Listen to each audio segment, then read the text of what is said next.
Bonjour, Émilie Fabi. Je vous souhaite la bienvenue dans l'univers d'Il était une voix, le podcast qui éclaire.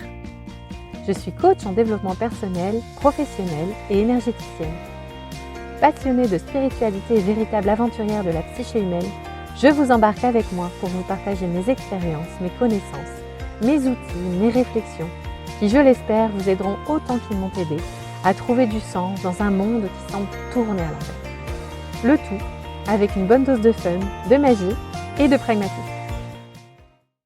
Bonjour à toutes et à tous, j'espère que vous allez bien. Je suis très contente de vous retrouver pour ce nouvel épisode aujourd'hui où on va parler d'un sujet qui me tient à cœur. Bon, un petit peu comme tous les sujets dont je vous parle, forcément. C'est le but aussi du podcast. On va parler du combo pragmatisme vs spiritualité. Alors, je mets le versus puisque souvent, ils sont opposés, on les oppose. Et c'est comme s'il fallait choisir un camp. Sauf que, bon, spoiler alerte, je peux vous dire qu'ils sont compatibles. En tout cas, j'ai réussi, moi, dans ma vie personnelle et professionnelle, à combiner les deux. Et du coup, ce sont deux notions, deux concepts hyper puissants qui fonctionnent très bien ensemble. Mais je voulais en parler et décortiquer un petit peu tout ça, puisque c'est vrai qu'on a tendance à penser qu'il faut choisir son camp. Je reçois beaucoup de personnes en séance qui vont me dire « Ah oui, mais moi pourtant je suis très cartésien ou très cartésienne, je suis très pragmatique. » Et c'est vrai que je m'amuse beaucoup à leur répondre, mais moi aussi, que en fait, il n'y a pas à choisir. Et ça, c'est un sujet qui me parle beaucoup puisque longtemps, j'ai cru devoir choisir entre les deux. J'ai fait des métiers effectivement très très pragmatiques à base de fichiers Excel. Voilà, quand on fait de l'audit financier, autant vous dire qu'on est très très dans la matière avec des factures à dépioter, des stabilos, en veux-tu en voilà pour remplir un classeur. Plus ensuite j'ai fait du recrutement, enfin voilà. Donc j'étais dans des... Je bâtissais pas des maisons, j'étais pas dans la maçonnerie, mais je veux dire j'avais quand même les deux pieds bien sur terre. Et c'est quelque chose que j'ai gardé et que j'ai toujours eu en fait, ces pieds sur terre. D'ailleurs, c'est indispensable et je pense que c'est peut-être ce qui rebute certains ou certaines, c'est que les gens qui sont dans la sphère de la spiritualité peuvent paraître un petit peu hors sol et complètement perchés tout là-haut. Et ça peut faire parfois peur parce qu'il y a peut-être un manque d'ancrage. Et on me dit souvent, t'as pas l'air perché comme ça, ou t'as pas tes habits de sorcière. Alors déjà, je ne me considère pas comme étant sorcière, mais c'est vrai qu'aujourd'hui, j'utilise des outils qui peuvent paraître un peu étranges pour les personnes qui me connaissaient avant. Et d'ailleurs, c'est très drôle parce que j'ai rencontré des personnes que je connaissais d'avant, il y a 10 ans, voilà, et qui me disaient, en fait, c'est vrai que je t'avoue que je me suis demandé un petit peu ce qui se passait pour toi. En gros, Émilie, elle a complètement décarroché, quoi. Donc ça m'a fait beaucoup rire et c'est vrai que du coup, les personnes étaient assez rassurées en se disant, en fait, elle reste la même, elle n'a pas l'air complètement cinglée et d'avoir perdu les pédales. Et au contraire, j'ai l'impression que plus j'intègre ces outils, autant pour moi dans ma vie personnelle que dans ma vie professionnelle, et plus je me sens présente et ancrée. Parce que, en fait, ce clivage entre la raison, merci Descartes, notamment, alors lui, il a fait un bon petit bordel dans tout ça avec son « je pense donc je suis », le clivage entre la raison et l'intuition, en fait, ça encourage à devoir justement choisir son camp. Et c'est comme si, du coup, on oubliait toute une partie de soi. Donc, à la fois, les personnes qui sont très spirituelles, peut-être trop spirituelles, alors on va définir ce que c'est d'être spirituel aussi, mais peuvent paraître un peu ailleurs. Et du coup, on se dit, mais ouais, elle, avec ses trucs, c'est bon, quoi. Et d'autres qui sont trop dans le mental, mais en fait, être trop dans le mental ou trop ailleurs dans la spiritualité, donc voilà, le côté très ouvrir sa conscience et compagnie, en fait, ça n'amène rien de bon, en fait. C'est comme si on oubliait une partie de soi. Donc c'est comme si on s'amputait d'une partie de soi. En fait, on est un tout et les deux, je trouve, sont très importants. Alors après, il y a différents niveaux, différentes façons de vivre sa spiritualité ou de vivre avec son mental. Ça, c'est chacun, et parfois les curseurs se baladent de l'un à l'autre, parfois le mental est quand même majoritaire sur le reste et inversement. Mais en tout cas, déjà clarifions les termes. Qu'est-ce que ça veut dire être pragmatique? En fait, pour moi, être pragmatique, c'est d'aller vers ce qui fonctionne, ce qui va être utile, ce qui peut s'appliquer dans la réalité. En gros, moi, comment je pratique avec mes outils? Déjà, j'ai beaucoup expérimenté. J'ai testé, j'ai recoupé les données.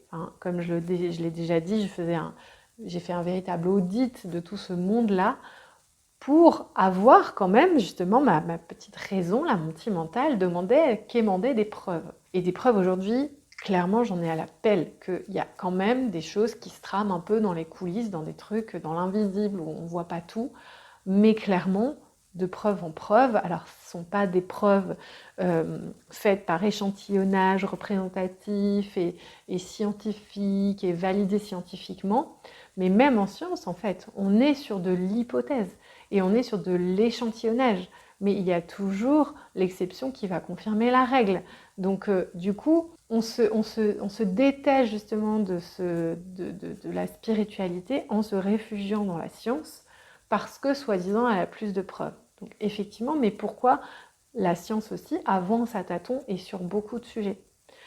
Et justement, dans le domaine de la spiritualité, de plus en plus d'expériences sont faites aussi et d'expérimentations sont faites qui apportent leur lot de preuves. Alors, ce ne sont pas des preuves tangibles qu'on peut toucher, qui sont matérielles, mais ce sont des preuves qui, mises bout à bout, des témoignages qui se confortent les uns les autres, ou voilà, des choses, on ne peut pas à un moment donné, enfin moi aujourd'hui je ne peux plus nier qu'il y a quelque chose ailleurs, en tout cas dans l'invisible, des choses qui nous échappent, des choses qu'on n'explique pas, des choses qu'on ne peut pas voir.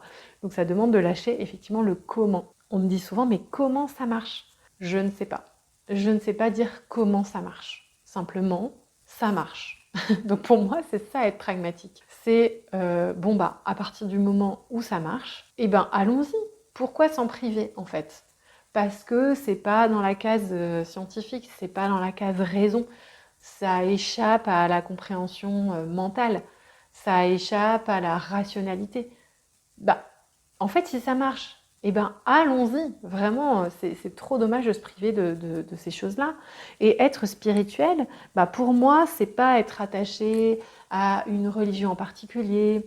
C'est pas, brûler des bâtons de sauge. C'est pas courir nu dans la nature, sous la pleine lune. Enfin voilà, tout ça sont on va dire des rituels, sont des dogmes qui se sont, on va dire, agglomérés autour de la spiritualité. La spiritualité, à mon sens en tout cas, c'est vraiment cette foi en un grand tout, en une espèce d'unité, en quelque chose qui fait tenir tout ça, cette espèce de liant-là, qu'on ne voit pas, mais qui devient clairement indéniable, sans mettre même de mots dessus, de mettre Dieu ou l'univers ou je ne sais quoi, mais qui a une espèce je ne sais pas, de supra-conscience où on se dit, mais tout est tellement orchestré, tout est tellement d'une complexité incroyable et tout s'organise dans l'invisible, avec ces histoires de synchronicité, qu'à un moment donné, on ne peut plus réfuter qu'il y a quand même quelque chose, effectivement, qui nous échappe, mais qui est à la fois majestueux. Je veux dire, il y a vraiment quelque chose... Ça permet, pour moi, être spirituel, c'est d'ouvrir sa conscience, justement, sur ce qu'on ne comprend pas avec le mental. C'est d'ouvrir une partie de soi qui s'explique pas, en fait, qui juste va ressentir, qui va sentir, qui va capter, qui va accueillir justement cet invisible-là et voir ce qui s'y passe. Donc il faut avoir justement cette foi, et c'est vrai que souvent on oppose aussi, ce sont des oppositions culturelles et sociales, la foi versus la science, la raison versus l'intuition. Il peut y avoir aussi ce qui nous fait choisir un camp, c'est cette peur de l'inconnu, la peur de paraître perché, la peur de perdre le contrôle aussi. De se dire, mais à un moment donné, si je me laisse aller à quelque chose que je ne peux pas expliquer, je perds le contrôle. Mon mental perd le contrôle. Et notre mental, faut se souvenir que c'est pas non plus l'ennemi à abattre. Il est là pour une raison, il est là notamment pour nous protéger. Enfin, lui, il croit qu'il est là pour nous protéger, mais des fois, il fait un petit peu trop, il met trop souvent le drapeau vigilance orange, et c'est contre-productif. Donc en fait, ça nous empêche d'avancer et ça nous empêche de nous ouvrir. Ça nous rend obtus. Donc le mental, il faut parfois le remettre à sa place, souvent d'ailleurs, et en le rassurant, en lui donnant effectivement des preuves. Donc moi, c'est vrai que mon mental, j'ai dû le rassurer en lui donnant des croquettes. Et donc les croquettes, c'était des preuves. Des preuves, donc j'ai expérimenté beaucoup, beaucoup, beaucoup, et je continue. Mais à partir du moment où l'outil est validé pour moi, je me dis, bah, allons-y, quoi. Faisons en sorte qu'il aide les gens. Il peut y avoir aussi un besoin d'identification qui fait que, bah voilà, on choisit son camp. Ah oui, mais moi je suis plutôt cartésienne, hein, clairement, moi je crois pas à tous ces trucs-là. Ou ah bah oui, mais moi c'est bon, je suis très spirituelle, je suis ouverte à tout ça, le grand tout et compagnie, mais du coup, voilà, on voit des signes partout et tout le temps et c'est presque too much. Donc, en gros, c'est toujours une question de curseur. À quel moment et où on ajuste le curseur pour que ça devienne aidant plutôt que clivant et plutôt que contre-productif en fait. Et ça pour moi ça a été vraiment un chemin. C'était assez ambivalent chez moi puisque là, et plus ça va, plus je découvre que je fais partie d'une famille qui était très très très pieuse, très religieuse. Enfin, il y avait beaucoup beaucoup de religieux, des missionnaires, des prêtres, des sœurs, des gens qui sont entrés dans les ordres, des gens qui étaient très engagés dans la vie religieuse, dans les associations, voilà. Et c'est vrai que, en fait, moi, j'ai toujours eu cette espèce de, pas de rejet de la religion, mais plus de rejet du dogme, en fait. Moi, ce qui m'a toujours dérangé, c'est le dogme. Se dire, ok, on on suit une espèce de texte, voilà, quel qu'il soit, hein, quelle que soit la religion, pour rentrer un peu dans les rangs. Donc ça, moi, je trouve que c'est la religion qui enferme et qui est mal interprétée, enfin, pour laquelle les textes ont été mal interprétés. Donc je ne suis pas une spécialiste hein, de la Bible ou des autres livres sacrés, mais en tout cas, le côté, voilà, c'est bien, c'est mal, pour moi, c'est trop duel, trop clivant, encore une fois. Il faut choisir son camp à chaque fois. C'est beaucoup plus complexe que ça. Mais surtout, c'est de se dire, mais surtout, en fait, je regardais ça d'un œil un peu, mais je ne peux pas choisir. Pour moi, j'avais du mal à choisir une religion, puisque je me disais, mais c'est pas possible que d'autres n'aient pas raison, en fait, enfin, aient tort, justement. Et que pour moi, tout se rassemble. Donc, que les religions sont on va dire, des systèmes aussi, comme des égrégores en fait, hein, et qui permettent aussi la ritualisation, qui sont des soutiens en fait, et qui sont des supports à la foi, qui permettent de matérialiser la foi aussi, voilà, en se rassemblant, en ayant des coutumes, des rites, mais pas pour être dans le jugement, pas pour se dire j'ai raison et les autres ont tort. En fait, là, du coup, je trouve que c'est une religion qui divise. C'est une spiritualité qui divise. La spiritualité, pour moi, elle unit. Elle ouvre les consciences et elle unit les consciences. Donc, on est à l'inverse de tout ça. On n'est pas dans j'ai raison, tu as tort, et j'essaye de te convaincre que tu as tort, et j'essaye de, justement, et ça s'appelle du prosélytisme, de te rallier à ma cause. Non, c'est vraiment de se dire, ok, là, il y a quelque chose qui se trame, je vais essayer de comprendre en toute humilité, je vais essayer de m'ouvrir à ça et de voir qu'est-ce qui se passe pour moi. Et moi, ma plus grande crainte, hein, quand j'ai commencé à utiliser des outils voilà, qui peuvent paraître un petit peu différents, on va dire, j'avais très très peur qu'on me traite de sorcière. Ils disent, ah, c'est la sorcière du village. Et aujourd'hui, comble du comble, j'ai rencontré plusieurs personnes qui m'ont dit, ah, j'ai dit à mon mari que je suis venue voir la gentille sorcière. Et donc, du coup, aujourd'hui, ça me fait rire et presque ça me fait plaisir. Alors, je ne me targue pas d'être une sorcière, même si l'archétype est beau dans ce qu'il porte aussi. Enfin, quand c'est la gentille sorcière, évidemment. Mais même si je cultive pas ça, aujourd'hui ça me fait plaisir parce que je me dis effectivement, sont des gens qui souvent vont venir pousser ma porte, qui sont justement se disent très pragmatiques. J'ai souvent aussi les maris des personnes, des femmes parfois que j'accompagne, qui sont un peu poussées chez moi, qui arrivent un peu, bon, bah, je sais pas pourquoi je suis ici, mais allons voir. Et qui, du coup, bah, voilà, repartent un peu bluffés avec justement une ouverture supplémentaire. Et moi, quand je donne toutes ces preuves-là, j'aime bien sur mon compte Insta aussi donner ce que j'appelle des dossiers X-Files, mais j'ai vraiment cette sensation que les infos que je reçois, qui sont des fois, qui semblent servir à rien, quand j'ai des séances en guidance ou quand je fais des nettoyages de lieux, où on a l'impression que ce sont des détails, mais en même temps, ce sont des détails qui vont effectivement pas être utiles, clairement utiles, mais qui vont donner à l'autre justement cette idée que, ah ouais, là c'est impossible, elle pouvait pas savoir. Elle pouvait pas savoir et donc ça ouvre justement une petite ou une plus grande porte sur l'invisible, sur il y a quelque chose d'autre. Et effectivement. Et donc c'est comme ça que j'ai l'impression. Alors déjà moi ça m'amuse énormément, enfin ça me fascine même. À chaque cas je suis toujours plus émerveillée, je me dis mais c'est un truc de ouf. Alors ça dépend des personnes, je ne le dis pas toujours parce que je me dis bon elles vont se dire que en fait je maîtrise pas du tout mon truc et que j'hallucine moi-même. Mais en fait je m'émerveille toujours parce que je trouve ce monde mais tellement dingue, tellement riche, tellement incroyable et il y a tellement à apprendre, et il y a tellement voilà, à retirer de ce monde-là et c'est tellement précieux. Et je trouve ça fou, je trouve ça complètement fou et les gens aussi. Et du coup, c'est ça allume la petite lanterne quoi. Il y a un petit truc, un petit voyant qui s'allume, on se dit ah ok, on ouvre une autre partie là de soi pour s'éveiller un petit peu. Alors je ne dis pas, voilà, je sais que certaines personnes vont se dire je suis éveilleuse de conscience. Je me targue pas de ça non plus, hein, on va rester humble et simple.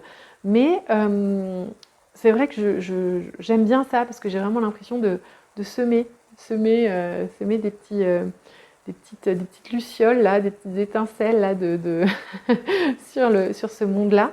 Et aujourd'hui, bah, le fait de ne pas choisir et de travailler avec les deux, c'est-à-dire que en fait aujourd'hui j'utilise vraiment mes outils de façon pragmatique. Voilà, donc des outils spirituels de façon pragmatique. C'est ce que je dis toujours, je dis les infos que je vous donne, ok, on n'est pas sur de la science exacte, donc pincette, pincette. Je fais toujours en sorte de rappeler aux gens de garder leur discernement, que ce soit avec moi ou avec d'autres personnes, de faire attention à ne pas prendre le pouvoir, parce que des fois je pourrais facilement en fait, pas dans le sens où je serais tentée, mais dans le sens où ce serait facile, en fonction des cas où des personnes sont dans des zones de vulnérabilité et tout ça, ce serait très facile de prendre le pouvoir. Et ça, je ne veux absolument pas. Donc en gros, c'est de toujours que la personne garde son discernement. Et ça, c'est hyper, hyper, hyper important. Quand on ouvre la porte du monde spirituel, c'est de garder son discernement. Ça, j'en ai fait un épisode de podcast aussi. Je ne sais plus, quel numéro d'épisode, mais en tout cas, vous pourrez voir comment garder son pouvoir dans la spiritualité ou quelque chose comme ça. Et donc ça, c'est vraiment un point d'honneur, puisque on peut vite se perdre sinon. Mais aujourd'hui, du coup, je les utilise de façon pragmatique, ces outils-là, en me disant, en fait, l'important, c'est que ça fonctionne, c'est qu'il y ait des résultats, en fait, ou que ça parle à la personne, que ça résonne, qu'il y ait quelque chose qui se mette en mouvement en elle. S'il y a du mouvement, s'il y a de l'espace qui se crée, s'il y a des effets qui sont visibles, eh ben, c'est qu'on est dedans, en fait. Donc c'est ça va être l'épreuve. Après, comment ça marche par le raisonnement A plus B plus machin, plus le théorème de Pythagore et la courbe de Bernoulli et compagnie, non, ça, on marche, enfin voilà, ça va pas marcher. Enfin, je peux pas, en tout cas, vous le livrer, moi, là, aujourd'hui, c'est impossible. Et donc, aujourd'hui, j'ai vraiment la sensation d'avoir trouvé mon équilibre. Et je trouve que les personnes, justement, que j'accompagne et qui commencent à s'ouvrir un petit peu à ça, alors il y a un moment où ça va tomber dans le trop, parfois, où voilà, elles vont être à fond, elles vont voir tous les signes, des signes partout, des synchronicités, des tatati, des tatata. Et à un moment donné où voilà, on repasse sur une phase un peu plus mesurée dans le sens où c'est plus équilibré, où voilà, on est bien ancré, on reste bien dans la matière, mais on cède aussi des petits coups de pouce de l'invisible. Et ça, c'est hyper, hyper, hyper précieux. Ma façon, et je me rends compte a posteriori que quand je pratiquais le recrutement, je pense que mon intuition m'aidait beaucoup, beaucoup. J'ai été très bonne recruteuse, je me trompais assez rarement sur les candidats. Et ça, c'était pareil, c'était un outil, mais pour moi, c'était facile. Alors, je ne dis pas que j'avais des messages, des anges sur les candidats, attention, hein. Mais là, on parle de simple intuition. On ne parle pas de médiumnité ou quoi. Juste la raison versus l'intuition. Einstein, par exemple, était très intuitif. Il y a beaucoup d'inventeurs qui ont été très intuitifs. Ils ont eu des espèces de eureka qui leur sont tombés dessus, ou même des grands, voilà, des chefs d'entreprise successful vont marcher à l'instinct. Vous avez certainement entendu ces histoires de ah ouais, mais lui, c'était un instinctif. Il a fait un coup de poker du tonnerre et ça a marché. Mais en fait, c'est ça, c'est de revenir à l'intérieur. Si on pose des fichiers Excel et des oui, ok, tu fais ton business plan, c'est bon, ça va marcher, nanana. Mais le coup de poker qui est soufflé par ton instinct, par ton intuition, celui-là, si tu l'écoutes pas, ben, tu peux passer à côté de quelque chose de dinguissime. Donc, c'est vraiment pour moi un moyen d'upgrader un peu sa vie et de se dire ok, là, il y a d'autres outils assez dingues qui s'offrent à moi, et ben je vais piocher dedans, je vais voir ce que ça me dit en fait. Parce que ça peut amener vers autre chose et vers du mieux pour soi, encore une fois. Donc c'est vraiment les deux qui se nourrissent aujourd'hui pour moi. Et ça, c'est hyper important. Et du coup, c'est marrant parce que on attire un peu ce qu'on dégage. Et c'est vrai que j'attire quand même pas mal de gens qui sont assez pragmatiques, assez cartésiens justement. Comme si, voilà, ça les rassurait un petit peu que j'ai pas l'air complètement perché et qu'ils avaient besoin, voilà, d'un guide là-dedans qui est déjà un peu trituré du fichier Excel avant, quoi. Comme si ça rassurait. Mais en tout cas, c'est assez rigolo. Et donc aujourd'hui, moi je peux dire que j'ai clairement les pieds sur terre et la tête dans les étoiles. Et ça c'est génial parce que le ciel sans la terre, à un moment donné, ça ne marcherait pas et la terre sans le ciel non plus. Donc comment être connecté aux deux? Enfin on dit le ciel, voilà, la tête dans les étoiles, c'est ma façon voilà, souvent la spiritualité est plus reliée au ciel, là où le matériel est plus relié à la terre. Mais les deux se nourrissent en fait et sont interdépendants. Et je trouve ça très riche. Donc aujourd'hui, si vous pensez voilà, vous mettre dans une case, parce qu'en plus c'est marrant, des fois il y a des étiquettes qui restent. Là j'avais un nettoyage de maison à faire et une personne me disait ah bah oui mais c'est vrai que mon mari et moi on est quand même hyper cartésiens. Je fais bah écoute, pas trop, enfin oui mais pas que. Parce qu'elle me dit ah bah c'est vrai qu'en fait, parce qu'ils étaient hyper ouverts en fait, on a discuté pendant hyper longtemps. Voilà, son mari me disait bah oui mais moi je pense que je sais couper le feu. Je dis bon bah voilà, quelqu'un d'ultra cartésien n'est même pas ouvert à ça. Donc il y a comme ce truc de je me réfugie derrière le terme cartésien ou pragmatique pour pas paraître perché, par peur peut-être de me perdre, par peur de paraître inconsistant ou inconsistante, par peur de paraître de pas être sérieux, de pas être sérieuse, de pas tenir la route en fait. Alors que justement, on tient vachement mieux la route quand on a les deux. Clairement, moi aujourd'hui, je me sens beaucoup plus ancrée qu'avant, qu'encore une fois, je le répète, que quand j'étais vraiment purement dans que du matériel. Parce que je sentais aussi qu'il y avait cette part de moi-là qui n'était pas nourrie suffisamment. Je sentais comme un manque en fait, comme un vide, une espèce d'incomplétude. Donc les deux vraiment sont complémentaires.